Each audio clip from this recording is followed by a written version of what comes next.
इंसान को बचाने, पापों से छुड़ाने, मृतकों को जिलाने मेरा मसीह आया।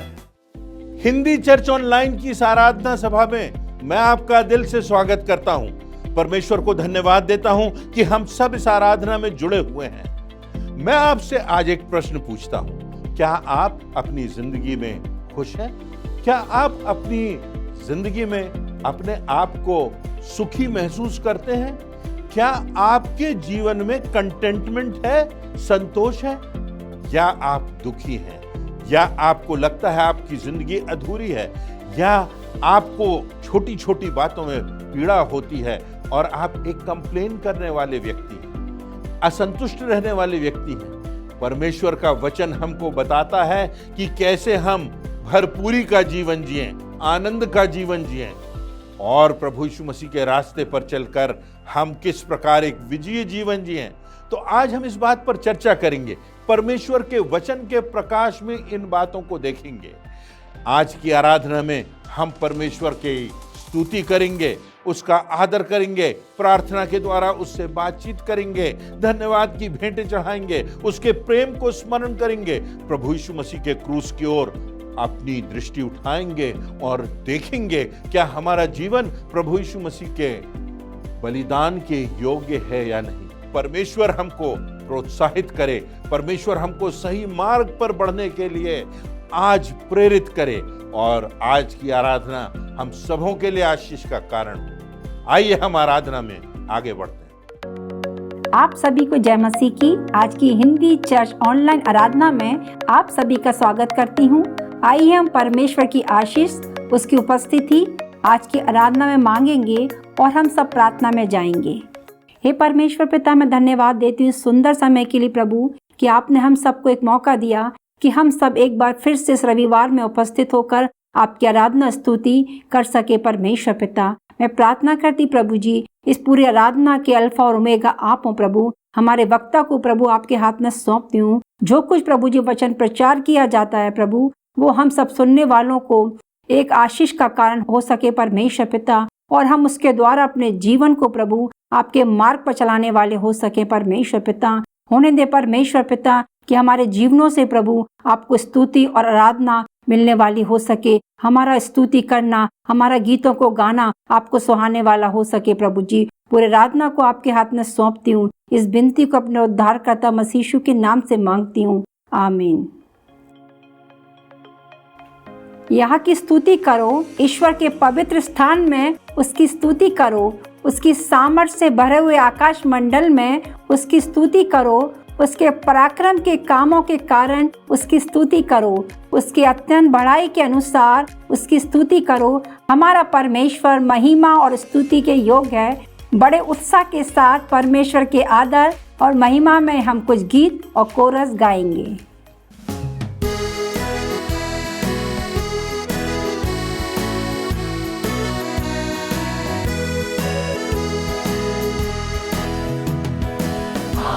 यहोवा के लिए ऊंचे स्वर से गाएं, अपनी मुक्ति की चट्टान का जय जयकार करें।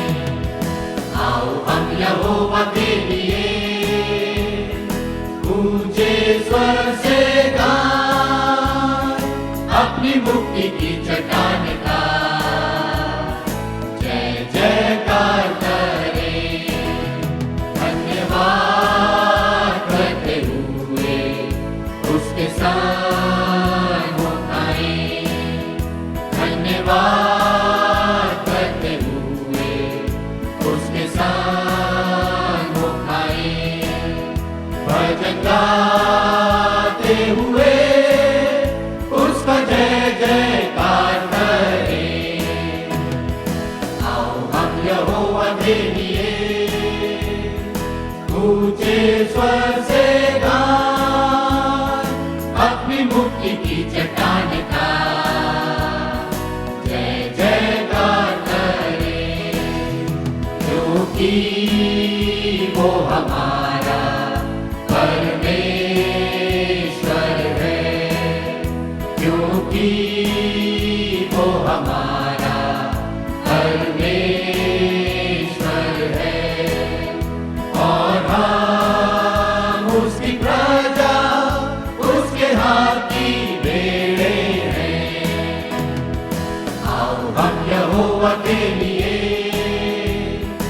ऊंचे स्वर से गाएं, अपनी मुक्ति की चट्टान का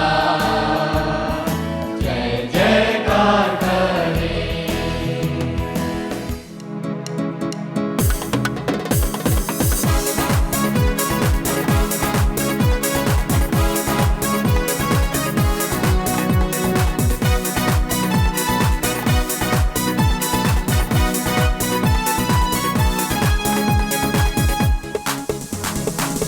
मेरे मन यहोवा को धन्य धन्य कहो। मेरे मन यहोवा को धन्य धन्य कहो। जो कुछ भी मुझ में है उसको धन्य कहे। मेरे मन यहोवा को धन्य धन्य कहो। मेरे मन यहोवा को धन्य धन्य कहो। जो कुछ भी मुझ में है उसको धन्य कहे। मेरे मन यहोवा को धन्य धन्य कहो। मेरे मन यहोवा को धन्य धन्य कहो।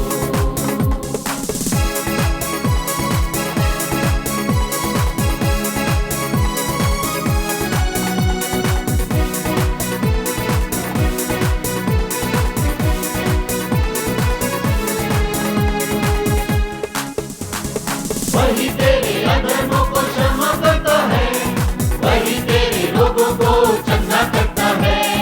Hallelujah hallelujah. वही तेरे अधर्मों को क्षमा करता है, वही तेरे रोगों को चंगा करता है। वही तो तेरे प्राणों को नाश होने से बचाता है। मेरे मन यहोवा को धन्य धन्य कहो। मेरे मन यहोवा को धन्य धन्य कहो। जो कुछ भी मुझ में है उसको धन्य कहे। मेरे मन यहोवा को धन्य धन्य कहो। मेरे मन यहोवा को धन्य धन्य कहो।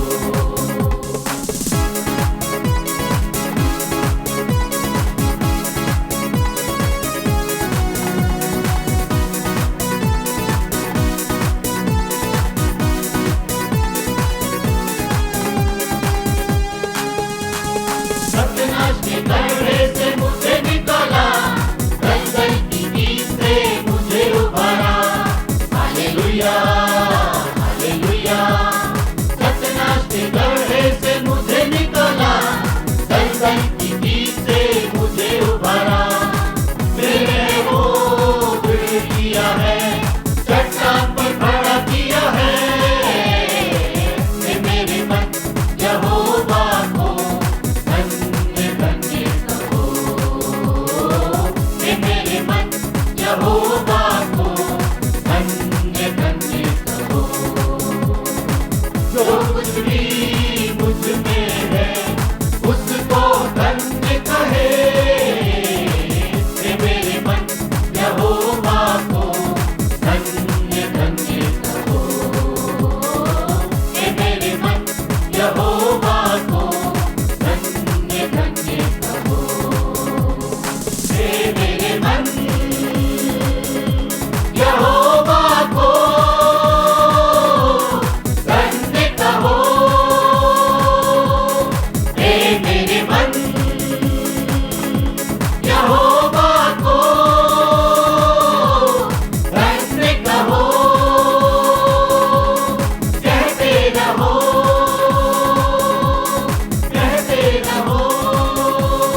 क्या आप एक संतुष्ट व्यक्ति हैं या आपके जीवन में असंतोष है?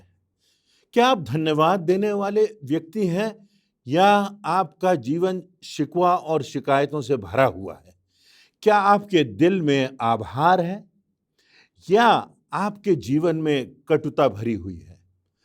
जिंदगी में संतोष होना, कंटेंटमेंट होना, संतुष्टि होना बहुत आवश्यक है, क्योंकि जब हमारे जिंदगी में असंतोष होता है तो उससे बहुत सी समस्याएं पैदा होती हैं। पौलुस प्रेरित अपनी मृत्यु के कुछ समय पूर्व अपने आत्मिक पुत्र तिमुथियुस को एक पत्र लिखता है और उसमें वो उसको अपने जीवन के अनुभव से जो कुछ उसने सीखा था, समझा था, देखा था और प्रभु में जो उसने जीवन पाया था, उससे वो बहुत प्रमुख शिक्षा देता है। वो कहता है कि हमारी जिंदगी में संतोष होना बहुत आवश्यक है। असंतुष्ट होने पर जीवन में अगर हमारे हृदय में धन्यवाद नहीं है, असंतोष है, तो इससे बहुत सी समस्याएं पैदा होती हैं और व्यवहारिक समस्याएं पैदा होती हैं।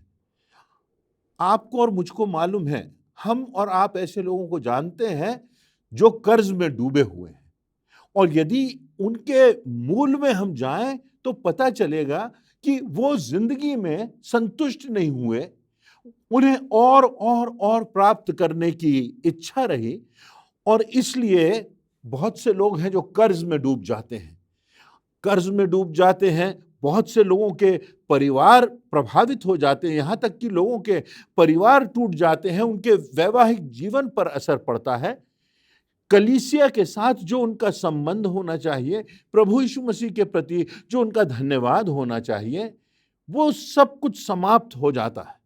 और यहाँ तक कि कुछ लोग होते हैं जो कि अपराधियों के चंगुल में फंस जाते हैं, क्योंकि उन्होंने बहुत सा पैसा उधार लिया होता है और उसके बाद वो ब्याज ही नहीं चुका पाते और कर्ज बढ़ता जाता है, यहाँ तक कि व्यक्ति आत्महत्या भी कर लेता है। और इस प्रकार की स्थिति में पारिवारिक विघटन होता है, व्यक्तिगत विघटन होता है, और उससे होता यह है कि जो मासूम लोग हैं, जो इनोसेंट लोग हैं, चाहे परिवार में बच्चे हों, चाहे पत्नी हो, उनको उस पीड़ा से गुजरना पड़ता है, उस दर्द से गुजरना पड़ता है, जबकि गलती पति की होती है, किसी और की होती है। इसीलिए पौलुस प्रेरित अपने युवा आत्मिक पुत्र को अपने जीवन के अंत में बहुत प्रमुख शिक्षा देता है। पहला तिमुथियुस उसके 6वें अध्याय की 6वीं से 11वीं आयतों में वो बहुत सी बातें लिखता है इसी संबंध में, और वो लिखता है, संतोष सहित भक्ति बड़ी कमाई है, क्योंकि ना तो हम जगत में कुछ लाए हैं और ना हम जगत से कुछ ले जा सकते हैं, पर यदि हमारे पास खाने पीने को है, पहनने को है, तो इन्हीं बातों से हमारी जिंदगी में संतुष्टि होना चाहिए, हमें संतोष करना चाहिए। परंतु बहुत से लोग जो बहुत जल्दी धनवान होना चाहते हैं, वो सांसारिक लालसाओं में फंस जाते हैं, जो मनुष्यों को बिगाड़ देती है और विनाश के समुद्र में डुबा देती है।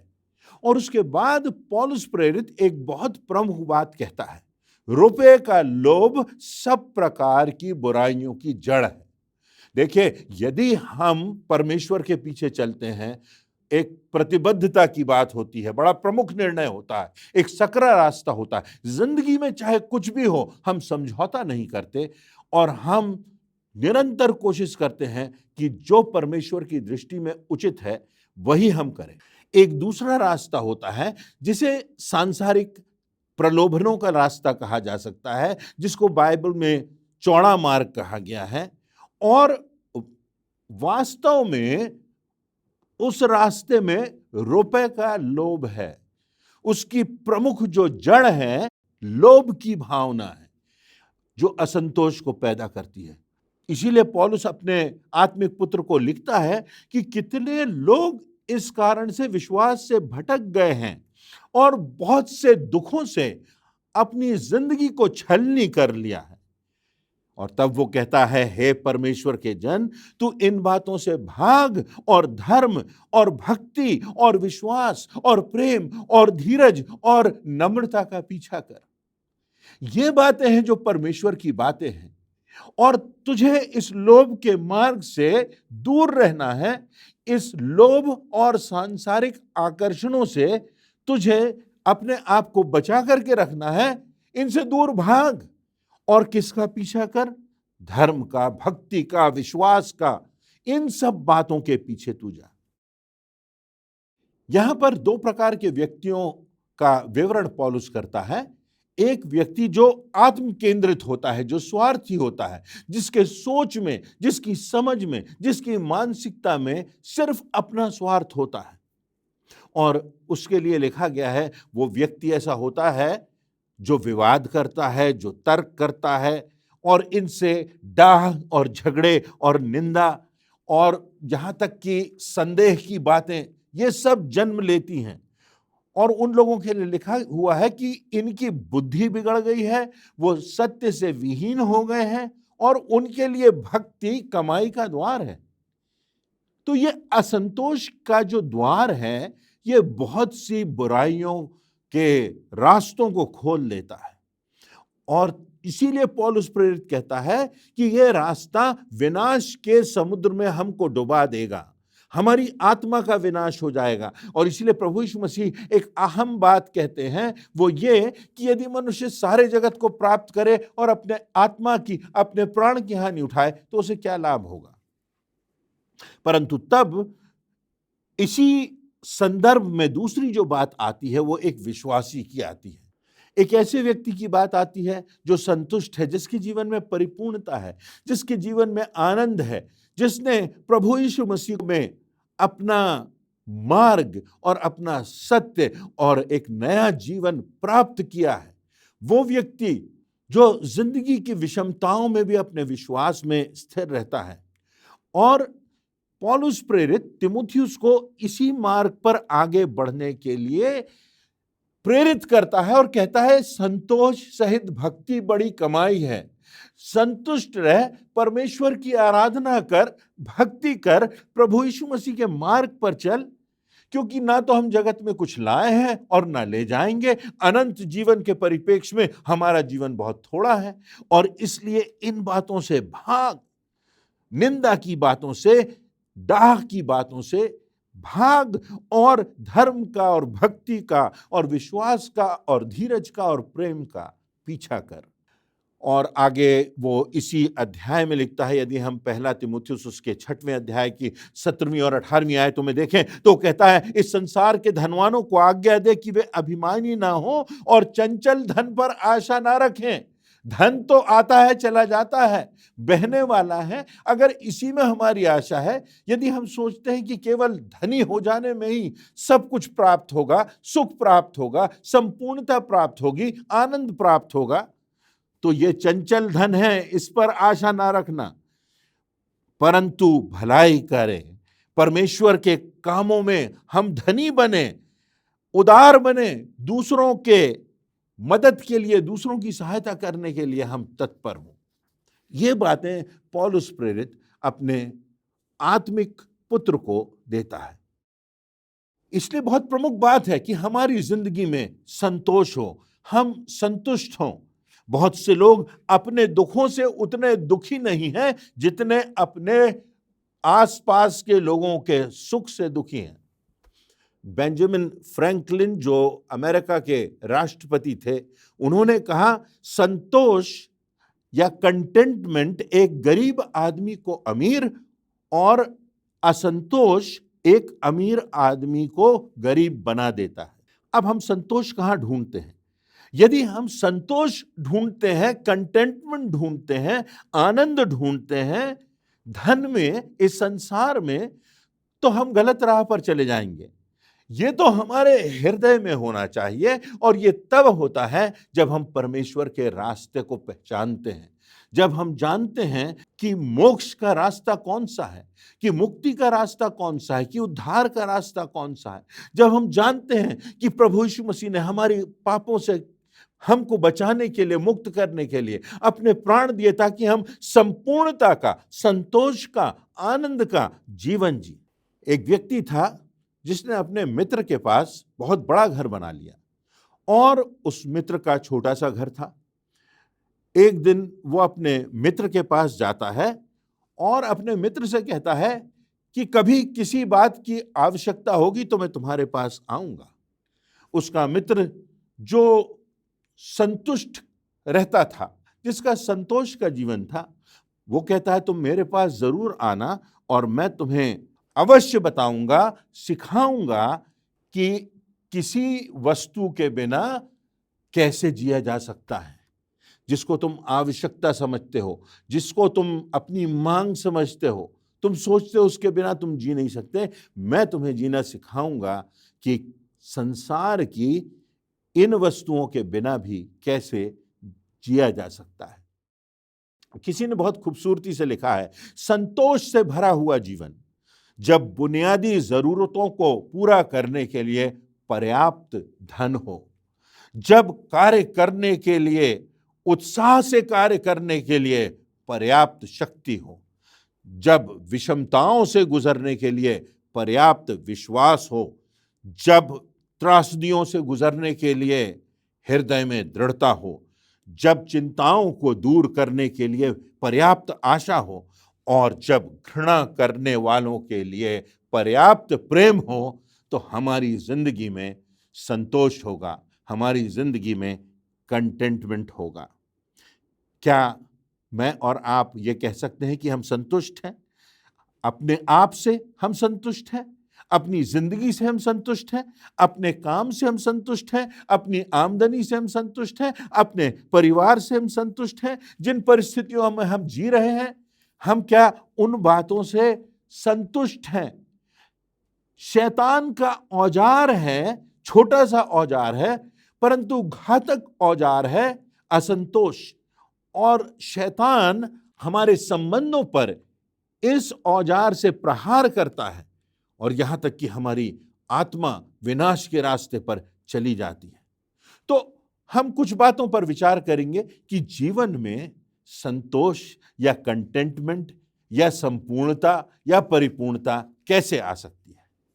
पहली बात यदि हम देखें वो ये कि जब हमारा संबंध सच्चे परमेश्वर से हो, जब हमारा संबंध सृष्टिकर्ता से हो, जब हमारा संबंध उस परमेश्वर से हो जिसने हमें जिंदगी दी है, जिसने माता के गर्भ में हमको रचा है, कि हम अचानक से दुर्घटनाओं की श्रृंखला से पैदा नहीं हो गए। बहुत से वैज्ञानिकों का ऐसा ही विचार रहा, हमने भी अध्ययन किया, आपने भी अध्ययन किया होगा कि अचानक से ऐसी घटना हुई, फिर अचानक ये हुआ, फिर अचानक वो हुआ और अचानक से एक अमीबा से एक मनुष्य बन गया। तो हम अचानक होने वाली घटनाओं का परिणाम नहीं है, परंतु हमको परमेश्वर ने अपनी समानता में रचा है, परमेश्वर ने हमको श्वास दिया है, परमेश्वर ने हमको जिंदगी दी है, परमेश्वर ने हमको आत्मा दी है और इसलिए हमें उस सच्चे परमेश्वर को पहचानना है। कोई वैज्ञानिक हमको जीवन नहीं दे सकता, संसार की कोई वस्तु हमको जीवन नहीं दे सकती, धन दौलत हमको जीवन नहीं दे सकता, किसी प्रकार का पद या प्रतिष्ठा हमें हमारे पापों से मुक्त नहीं कर सकती। हमें हमारे पापों से मुक्ति मिलती है, हमारे ग्लानि से छुटकारा मिलता है जब हम प्रभु यीशु मसीह पर विश्वास करते हैं, जब हम अपनी जिंदगी को परमेश्वर के चरणों में लाते हैं और कहते हैं प्रभु ये मैं नहीं परंतु इसमें तू विराजमान हो, मेरी नहीं परंतु तेरी इच्छा पूरी हो। ये जीवन मेरी योजना के लिए नहीं परंतु तेरी योजना के लिए, जिस उद्देश्य से तूने मुझे मां के गर्भ में रचा है, मैं उस उद्देश्य को पूरा कर सकूं, मैं तेरे प्रेम का, तेरे संदेश का, तेरी क्षमा का, तेरे धैर्य का वाहक बन सकूं। परमेश्वर, मैं तुझ सच्चे परमेश्वर की उपासना करता रहूं, भक्ति करता रहूं, क्योंकि संतोष इसी में है जब हमारा संबंध उस जीवित परमेश्वर से है। जीवित परमेश्वर से हमारा संबंध जब होगा तब हमारी जिंदगी का नजरिया बदल जाएगा। यहोशू की पुस्तक उसके 24वें अध्याय की 15वीं आयत में यहोशू जो है वो अगुआ है और इसराइलियों से वो कहता है कि तुम किसकी सेवा करोगे, तुम किसके पीछे चलोगे, तुम आज निर्णय कर लो। या तो तुम मानव निर्मित परंपराओं और प्रथाओं के पीछे चलोगे, उनको अपनाओगे, या तुम जीवित परमेश्वर की, यहोवा की उपासना करोगे, उसकी सेवा करोगे। तुम आज निर्णय कर लो। जहां तक मेरा प्रश्न है, यहोशू कहता है, मैं अपने परिवार के साथ अपने परमेश्वर यहोवा की सेवा नित्य करता रहूंगा। इब्रानियों के 13वें अध्याय की 5वीं आयत में लिखा है, तुम्हारा स्वभाव लोभ रहित हो और जो तुम्हारे पास है उसी में संतोष किया करो, क्योंकि उसने आप ही कहा है, मैं तुझे कभी ना छोड़ूंगा और ना ही तुझे कभी त्यागूंगा। यह परमेश्वर की प्रतिज्ञा है कि ना वो कभी हमें छोड़ेगा, ना कभी त्यागेगा। और इसलिए संतुष्टि भरा जीवन जियो, धन्यवाद का, उत्साह का, आनंद का, सुबह उठते ही परमेश्वर को धन्यवाद देते हुए अपनी जिंदगी के लिए, अपनी धड़कन के लिए, अपनी सांसों के लिए हम परमेश्वर को धन्यवाद दें। जब हम अपने प्रियों को देखते हैं कि किस प्रकार अचानक से वो हमसे बिछुड़ गए, मृत्यु को प्राप्त हो गए, सांस लेते नहीं बनी, ऑक्सीजन नहीं मिल पाई, और किस प्रकार एक एक सांस के लिए वो संघर्ष करते हुए इस संसार से चले गए।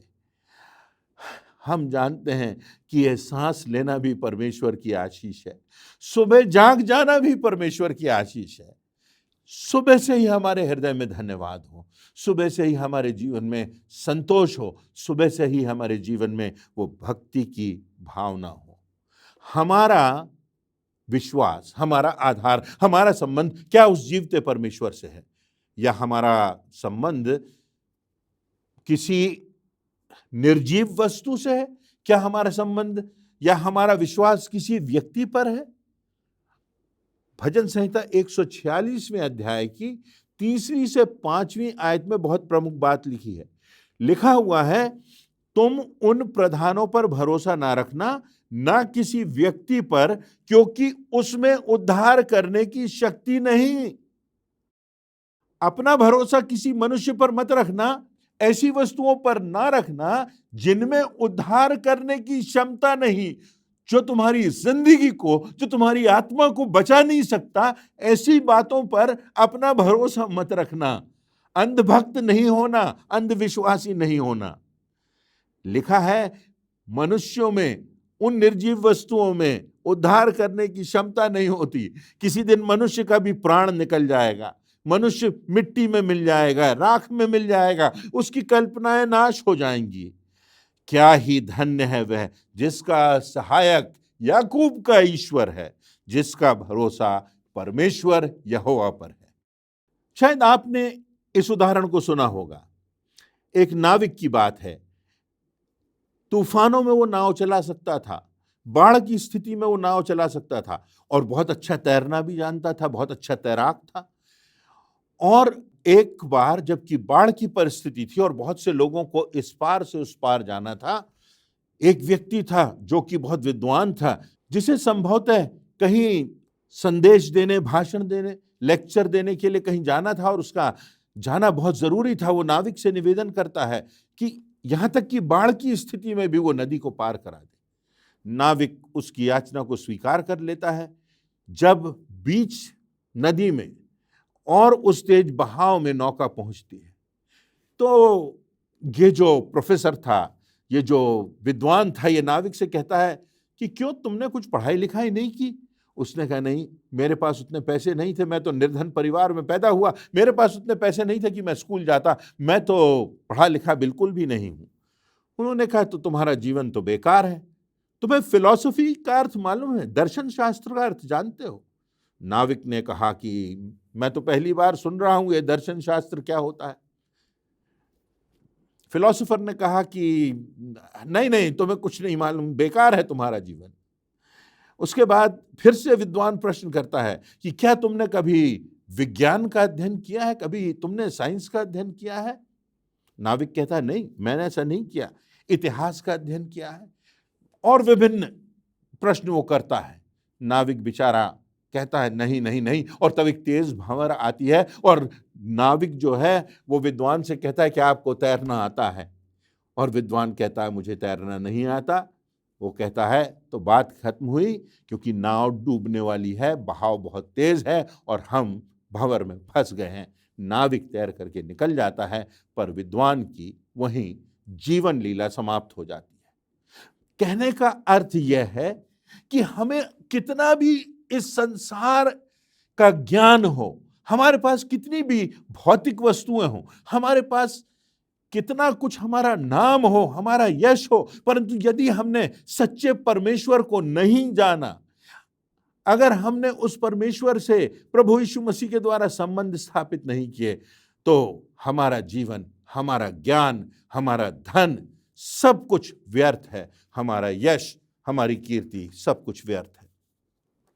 तो हम इस बात को स्मरण रखें कि अगर हमारा संबंध जीवते परमेश्वर से होगा तो हम अपनी जिंदगी में संतुष्ट होंगे। दूसरी बात, अनुचित तुलनाओं से हमें बचना है।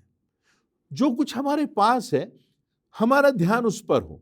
जो कुछ हमारे पास है, हम उसके लिए धन्यवादित हों। अक्सर हमारे साथ ये होता है कि जो हमारे पास है उस पर हम ध्यान नहीं देते, पर जो हमारे पास नहीं है, जो किसी और के पास है, हमारा ध्यान उस पर लगा रहता है। पड़ोसी के पास अगर कुछ ज्यादा है तो हमारा ध्यान उस पर लगा रहता है। तो हमको तुलनाओं से बचना है। जो हमारा स्थान है, जो कुछ परमेश्वर ने हमें दिया है, हमें धन्यवाद के साथ संतुष्ट रहना है। परमेश्वर का मापदंड और मनुष्यों का मापदंड, संसार का मापदंड भिन्न होता है। हमें इस बात का ध्यान रखना है कि परमेश्वर का मापदंड, जो कि परमेश्वर ने अपने वचन में निर्धारित किया है, प्रकाशित किया है, हम उस पर चलने वाले हों। यशायाह नबी की पुस्तक उसका 55वां अध्याय और उसकी 8वीं और 9वीं आयत में लिखा है, क्योंकि यहोवा कहता है, मेरे विचार और तुम्हारे विचार एक समान नहीं, न तुम्हारी गति और मेरी गति एक सी है, क्योंकि मेरी और तुम्हारी गति में और मेरे और तुम्हारे सोच विचारों में आकाश और पृथ्वी का सा अंतर है। परमेश्वर यहोवा का सोच, परमेश्वर की समझ, परमेश्वर के मापदंड और मनुष्यों और सांसारिकता का सोच और सांसारिकता के मापदंड, उनमें आकाश और पृथ्वी सा अंतर है। नीति वचन उसके 30वें अध्याय की 8वीं आयत में एक बहुत प्रमुख बात लिखी है। वो कहता है, व्यर्थ और झूठी बात मुझसे दूर रख, मुझे ना तो निर्धन कर और ना धनी बना, प्रतिदिन की रोटी मुझे खिलाया कर।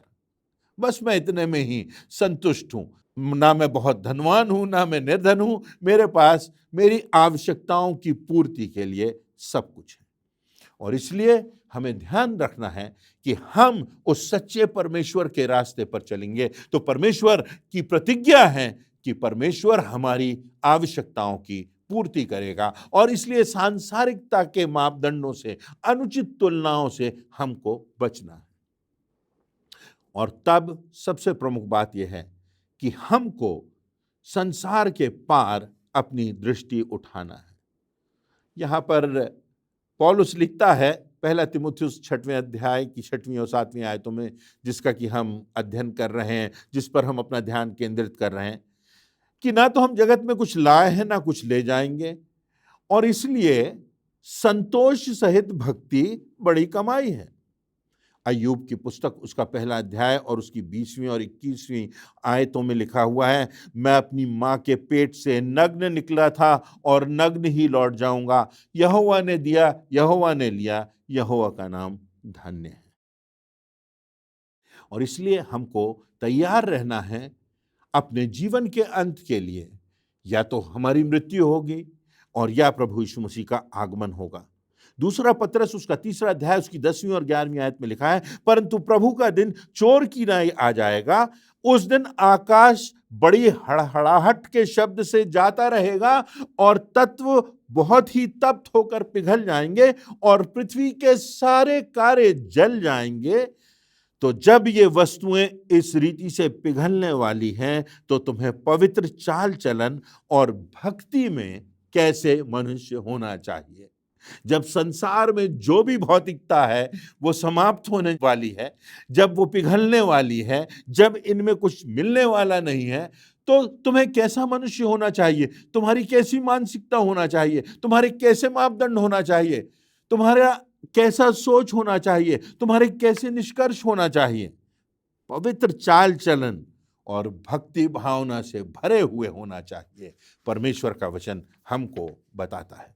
एक धन्यवादित हृदय की प्रार्थना है जो बहुत खूबसूरत है, और इस प्रार्थना की चर्चा करके मैं इस संदेश को यहाँ समाप्त करूँगा। परंतु काश हमारा जीवन संतोष से भरा हो, काश हमारा जीवन उस संबंध से मजबूत हो जो परमेश्वर से हमारा संबंध है, उसमें हम बहुत मजबूत रहें। काश हमारे जीवन में परमेश्वर के प्रति आभार हो, जो कुछ हमारे पास है उसमें हम प्रसन्न हों और धन्यवादित हों। तो धन्यवादित व्यक्ति की प्रार्थना कुछ इस प्रकार से, हे परमेश्वर, मैं तुझे धन्यवाद देता हूं सुबह के प्रकाश के लिए, हवा के बहाव के लिए, पक्षियों के चहचहाने के लिए, फूलों की खुशबू और उनके रंगों के लिए। धन्यवाद देता हूं निरंतर हर सुबह उगने वाली सूर्य की किरणों के लिए, बच्चों की मुस्कुराहट के लिए, ये बच्चे जो प्रेम और निश्चलता का परिचायक हैं। धन्यवाद देता हूं अच्छे भोजन के लिए, धन्यवाद देता हूं पत्नी की विश्वास योग्यता के लिए, धन्यवाद देता हूं मित्रों के उन शब्दों के लिए जो मेरे आत्मविश्वास को बढ़ाते हैं, जो मुझे प्रोत्साहित करते हैं।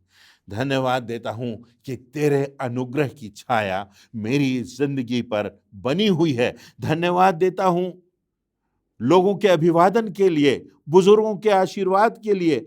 धन्यवाद देता हूं अच्छे स्वास्थ्य के लिए, भरपेट भोजन के लिए, और सबसे बढ़कर धन्यवाद देता हूं कि तूने मेरी आत्मा को बचा लिया।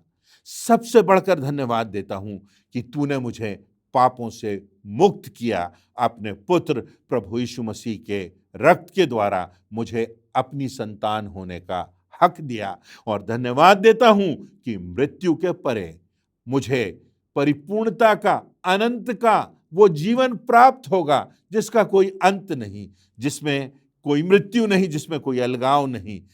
उस जीवन के लिए हे परमेश्वर, मैं तेरा ऋणी हूं, आज, कल, जीवन भर और अनंत काल तक।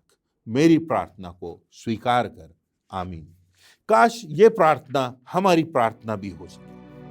हमारे जीवन में संतुष्टि होगी, हमारे जीवन में संतोष और कंटेंटमेंट होगा जब हमारा जीवन परमेश्वर के लिए होगा, जब हमारा जीवन परमेश्वर से जुड़ा हुआ होगा, जब हम प्रभु यीशु मसीह के उस मार्ग पर चलेंगे, उसकी शिक्षाओं पर चलेंगे और उस प्रभु यीशु मसीह के जो मार्ग, सत्य और जीवन है उसका अनुगमन करेंगे। हमारा जीवन संतोष से और धन्यवाद से भरा हुआ होगा जब हम अनुचित तुलनाओं से बचेंगे, और हमारा जीवन धन्यवाद से भरा हुआ होगा जब हम इस संसार के पार अपनी दृष्टि लगाएंगे और देखेंगे कि अंत में क्या बच रहेगा। हम इन बातों पर ध्यान दें, हम इन बातों पर विचार करें, हम इन बातों पर चिंतन करें, मनन करें और परमेश्वर के रास्ते पर आएं और धन्यवाद से भरा हुआ और संतोष से भरा हुआ जीवन जिएं, क्योंकि संतोष सहित भक्ति सबसे बड़ी कमाई है। परमेश्वर इन वचनों से हम सबों को आशीष दे। आज के प्रेरणादायक वचन के लिए हम प्रभु के सेवा को धन्यवाद देते हैं। परमेश्वर का अनुग्रह उनके ऊपर बना रहे और आज का ये वचन हमारे पांव के लिए दीपक और मार्ग के लिए उजियाला ठहरे। अब समय है कि हम प्रभु की ब्यारी में सहभागी हों। प्रभु भोज में सहभागी होने से पहले हम अपने मनों को तैयार करेंगे इस गीत के द्वारा।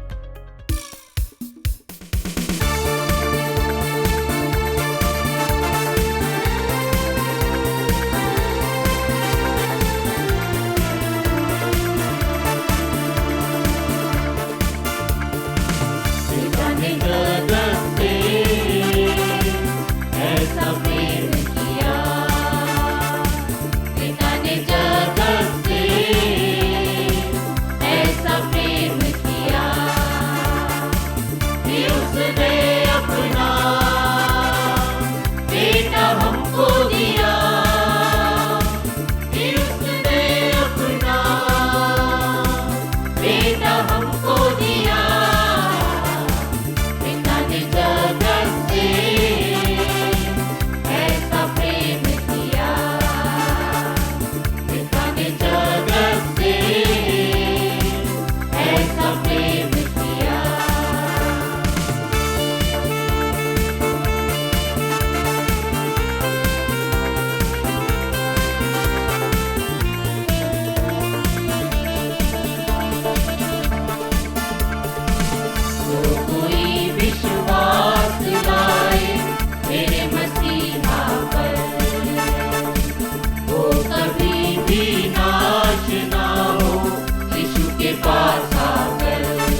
हमसे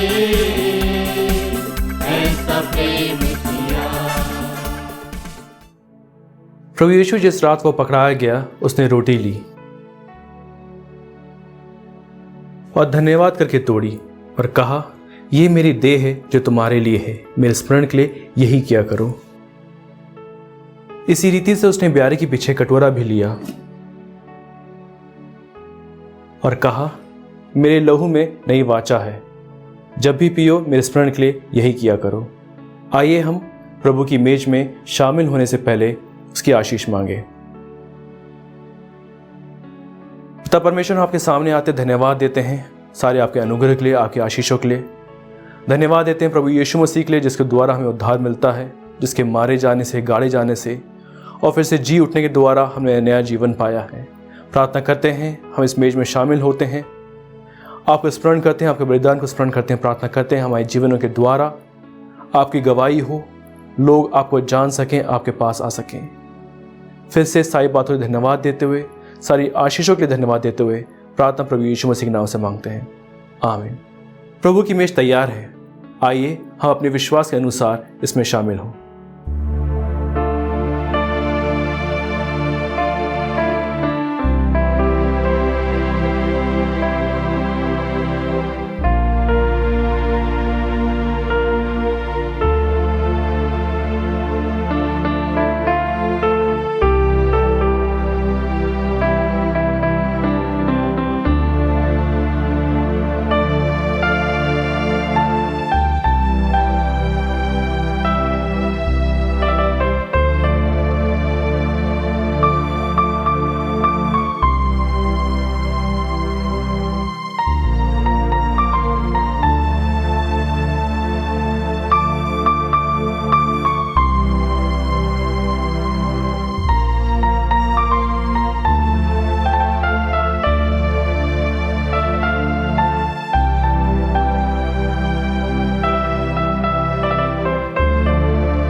परमेश्वर की उपस्थिति का अनुभव करते हुए हम अपने स्थानों पर खड़े हो जाएं और अंतिम प्रार्थना में जाएंगे।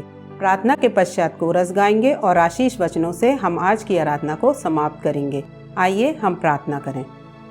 धन्यवाद धन्यवाद धन्यवाद प्रभु जी, आज के सुंदर दिन के लिए, आज के सुंदर अवसर के लिए जो आपने हमारे जीवनों में दिया है प्रभु जी। धन्यवाद देते हैं हिंदी चर्च ऑनलाइन के लिए, जिसके माध्यम से हम इस आराधना में सम्मिलित हो सकते हैं, गीतों को गा सकते हैं, प्रभु भोज ग्रहण कर सकते हैं और वचनों को सुन सकते हैं। प्रभु जी आपको लाखों लाख धन्यवाद देते हैं। प्रार्थना करते हैं आगे के पूरे सप्ताह पर आप हमारे साथ बने रहिए और हमारे गलती और अपराधों को क्षमा कीजिए। अपना अनुग्रह और आशीष हमारे जीवनों पर बनाए रखिए। इस छोटी सी विनती को प्रभु यीशु मसीह के नाम में होकर मांग लेते हैं, आमीन। पवित्र आत्मा, पवित्र आत्मा, मुझे ले चल मसीह के चरणों में। पवित्र आत्मा, पवित्र आत्मा,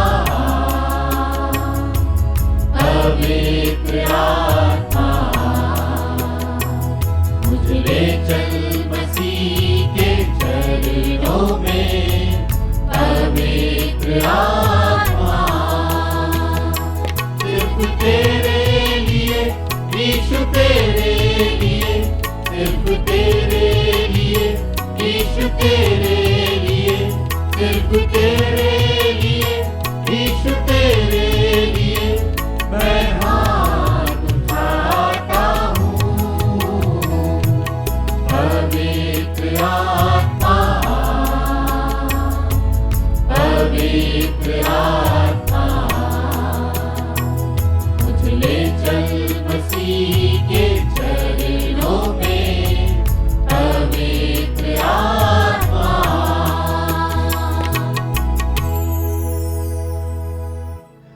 आइए हम परमेश्वर की आशीष ग्रहण करें। अब हमारे पिता परमेश्वर का प्रेम, प्रभु क्रिस्ट का अनुग्रह और पवित्र आत्मा की शांति और सहभागिता हमारे साथ और प्रत्येक विश्वासी के साथ अब से लेकर अंत तक होती रहे। आमीन।